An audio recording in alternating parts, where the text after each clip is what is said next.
We got independence on 15th August 1947. So that is the Independence Day. And 26 January 1950, what is that day? Republic Day, right? So Hindi में बोले तो 15 अगस्त क्या था? स्वतंत्रता दिवस. And स्वतंत्र is with two words. Swatantra. Swa means self. Tantra means system. So on 15th August, we acknowledge as Independence Day. Why? The motive of our freedom fighters was to make a country with Swatantra. Swa means self, Tantra means system. This was the motive of our freedom fighters. Then again, we made our constitution. It took around 3 years. We adopted it on 26 January 1950, and that day is the Republic Day. And the first word of the constitution is sovereign. So we said, we the people of India want to make a sovereign country. अब दिक्कत ये होगी, मैं हिंदी में इसलिए बोल रहा हूं क्योंकि हिंदी और अंग्रेजी के शब्दों में मीनिंग में बहुत अंतर होता है. लाइक इफ यू से इंडिपेंडेंस डे, तो इंडिपेंडेंस का मतलब स्वतंत्र हो गए, इंडिपेंडेंट. लेकिन वो मीनिंग नहीं आती जो स्वतंत्र में आती है. स्वतंत्र मतलब स्व मतलब सेल्फ, तंत्र मतलब सिस्टम. सेल्फ सिस्टम की पूरी मीनिंग इंडिपेंडेंस से नहीं आती.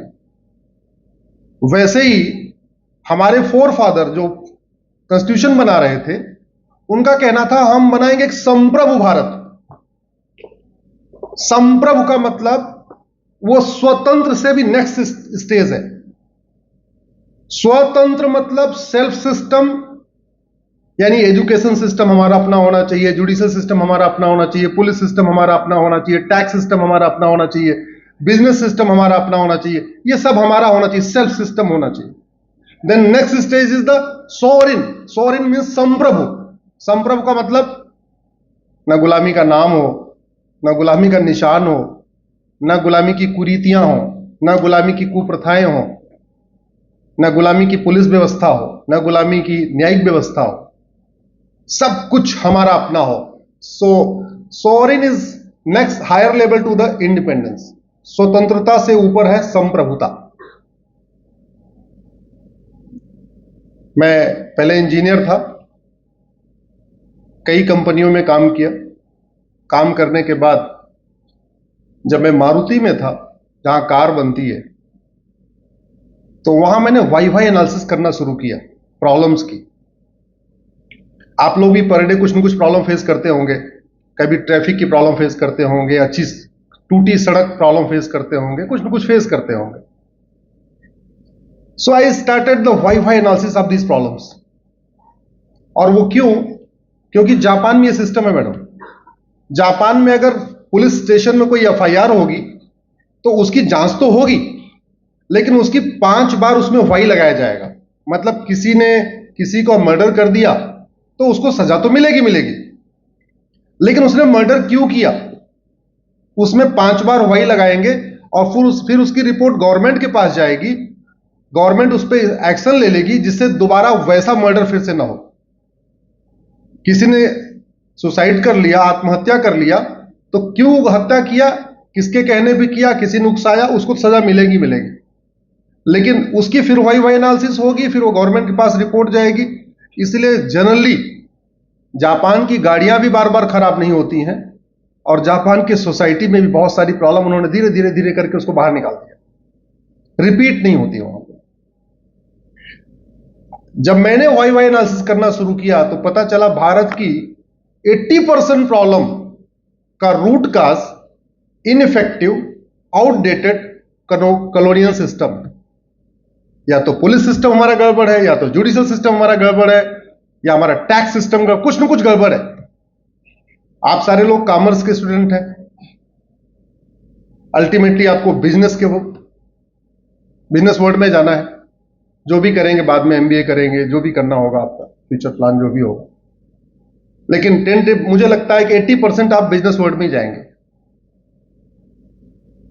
भारत की जीडीपी जहां 35-40% थी, आज हम 10% जीडीपी के लिए स्ट्रगल कर रहे हैं।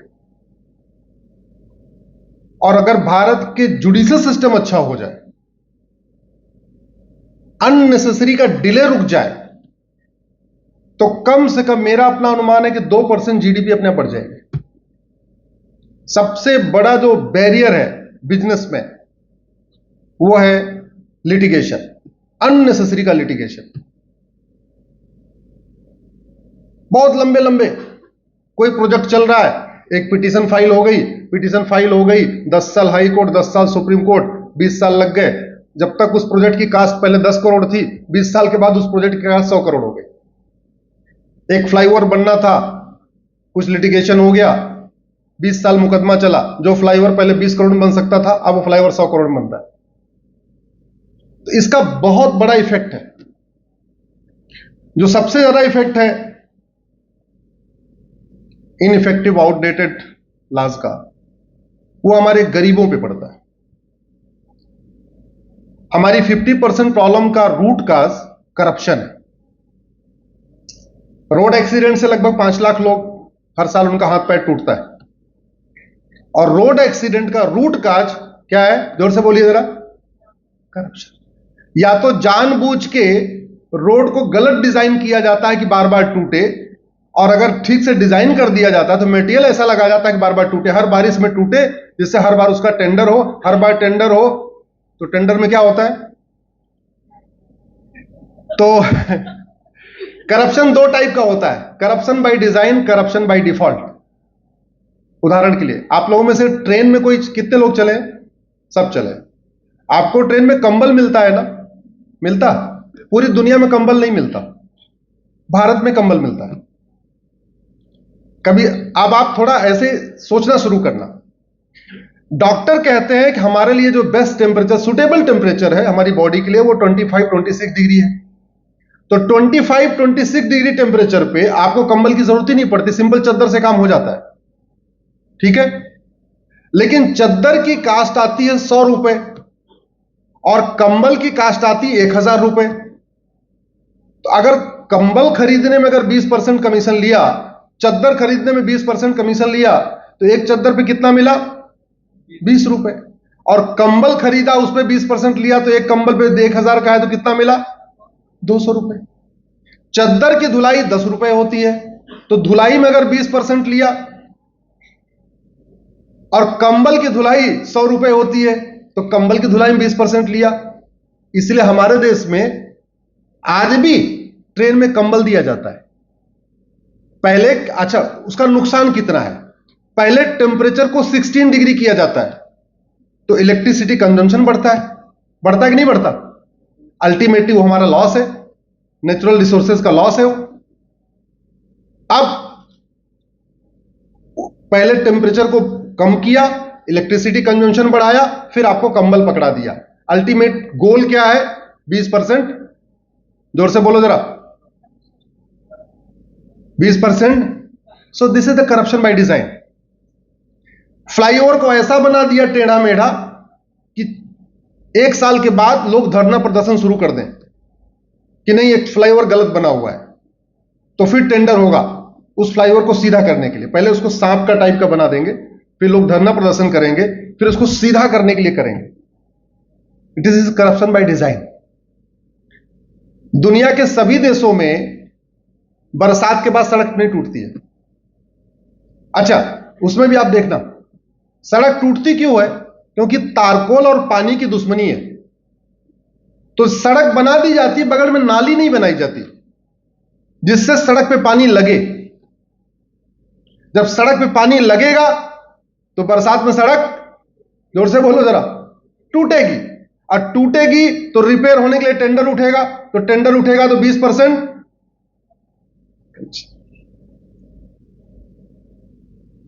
तो मैं सुप्रीम कोर्ट और हाई कोर्ट में डिफरेंट पिटीशंस के माध्यम से इन्हीं चीजों को ठीक करने की कोशिश कर रहा हूं, और इससे हमारा फंडामेंटल राइट वायलेट हो रहा है।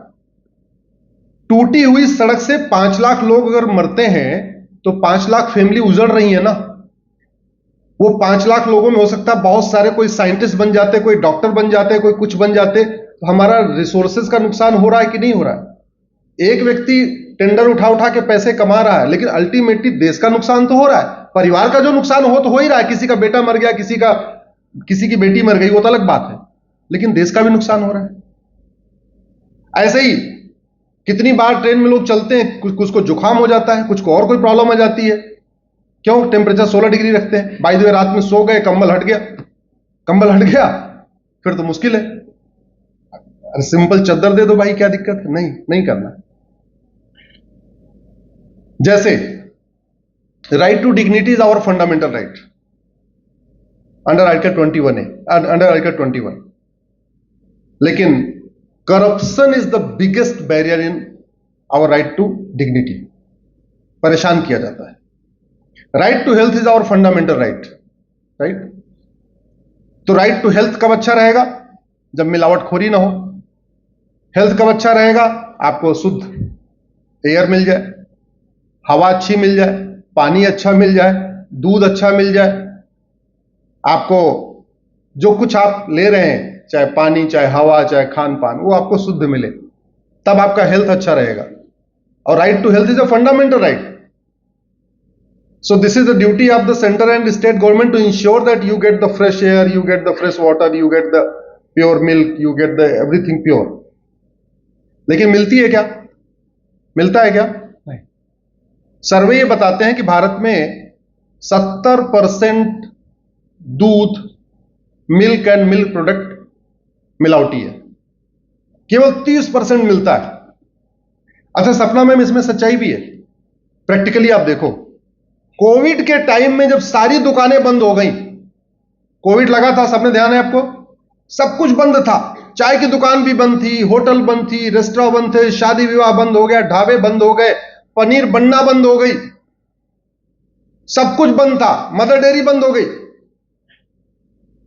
उस समय दूध कहीं सड़कों पे फेंका जा रहा था क्या? फेंका जा रहा था क्या? नहीं। इसका मतलब उतना ही दूध हमारे देश में है जितना कोविड में होता था, है कि नहीं? इसका मतलब उतना ही दूध होता है। अब कोविड के बाद हर दुकान पे आपको चीज पिज्जा भी मिल रहा है, चीज पराठे भी मिल रहे हैं, बटर भी खूब भर भर के मिल रहा है। उसमें बटर वटर सब बंद हो गया था, न बटर बन रही थी, न पनीर बन रही थी, सब बंद हो गया था। तो स्वाभाविक सी बात है, कहां से आएगा? मिलावटखोरी से। मिलावटखोरी से क्या होगा? हेल्थ खराब होगा। अब मिलावटखोरी का रूट काज क्या है? Population explosion. हमारे पास दुनिया का 2% जमीन है। कितना? पानी हमारे पास 4% है दुनिया का, और पॉपुलेशन हमारी दुनिया की 20% हो चुकी है। We are world number 1।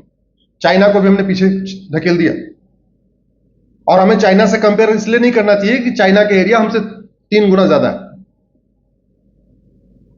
China का एरिया 3 गुना ज्यादा है, इसके बावजूद चीन में पर डे 45,000 बच्चे पैदा होते हैं। हमारा एरिया चीन का 1/3 है, और हमारे यहां 90,000 बच्चे रोज पैदा होते हैं। 90,000 means 3.28 crore in a year. यानी 2024 में कितने बच्चे पैदा हो जाएंगे? 3.28 करोड़। दुनिया के 150 देशों का क्षेत्रफल 3.28 करोड़ से कम है। We have total 200 countries in the world. उसमें से केवल 50 ऐसे देश हैं जिनकी पॉपुलेशन 3 करोड़ से ज्यादा है।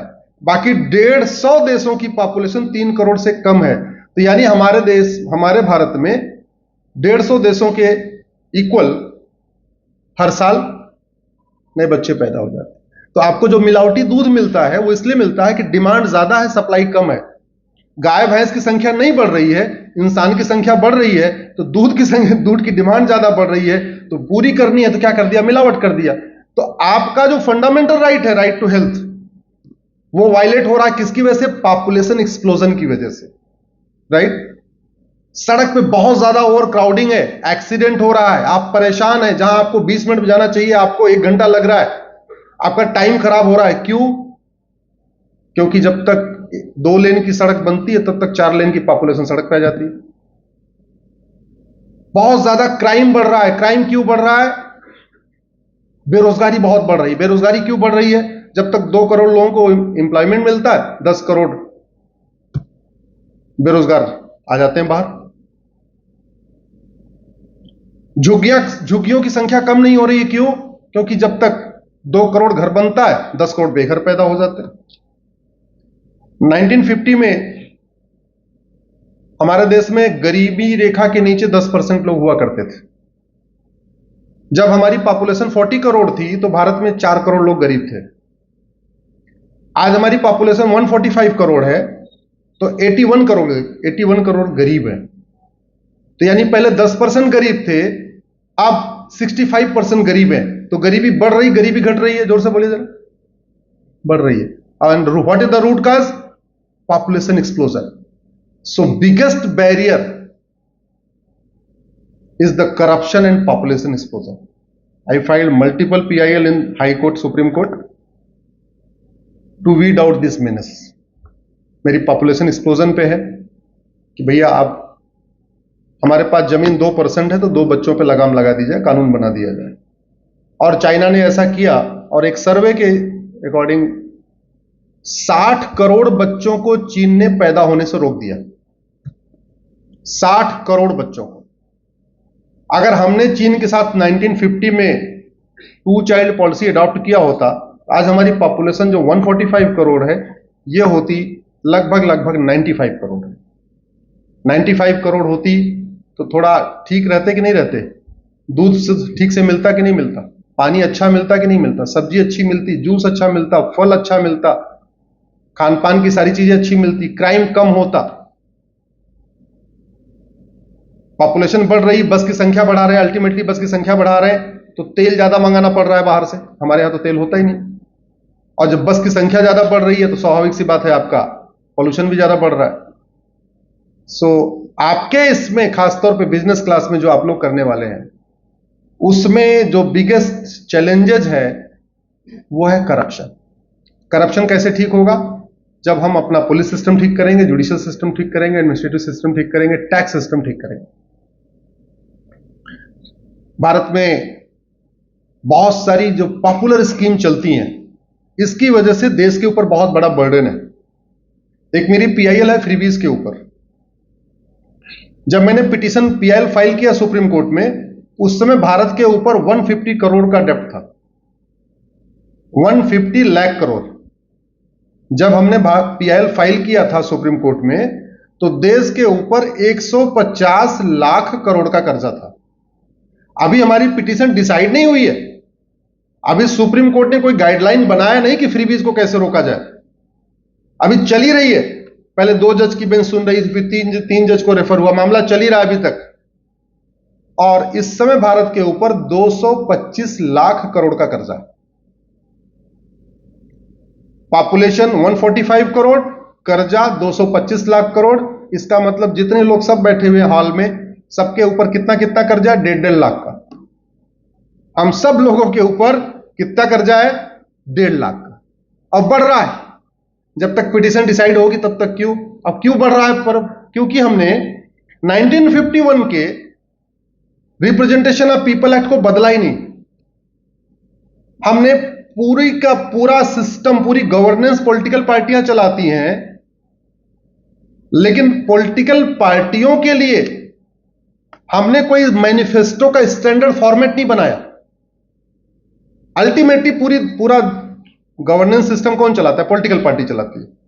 राष्ट्रपति कौन बनेगा, ये कौन डिसाइड करता है? Political party. प्रधानमंत्री कौन बनेगा, कौन डिसाइड करता है? Political party. गवर्नर कौन बनेगा? पॉलिटिकल पार्टी डिसाइड करती है। चीफ मिनिस्टर कौन बनेगा? पॉलिटिकल पार्टी डिसाइड करती है। सब कुछ कौन डिसाइड करता है? Political party. और पॉलिटिकल पार्टी के लिए, पॉलिटिकल पार्टी कैसे चलेगी उसके लिए कोई नियम कानून नहीं। पॉलिटिकल पार्टी अगर कुछ प्रॉमिस कर रही है तो कैसे करेगी, वो रीजनेबल होगा, कैसे होगा, उसके लिए कोई नियम कानून नहीं। सारी पॉलिटिकल पार्टियां मैनिफेस्टो बनाती हैं, मैनिफेस्टो का कोई यूनिफॉर्म फॉर्मेट नहीं। तो आप कुछ भी प्रॉमिस कर दो, हम साल में 1-1 लाख रुपए देंगे, हम साल में 1.5 लाख रुपए देंगे, हम आपको स्मार्टफोन भी देंगे, हम आपको ये भी देंगे, वो भी देंगे, जो मन करे आप, सूर्य चंद्रमा तारे, जो जो वादा करना है आप वादा कर दो, कोई लिमिट ही नहीं, कोई रोक टोक नहीं।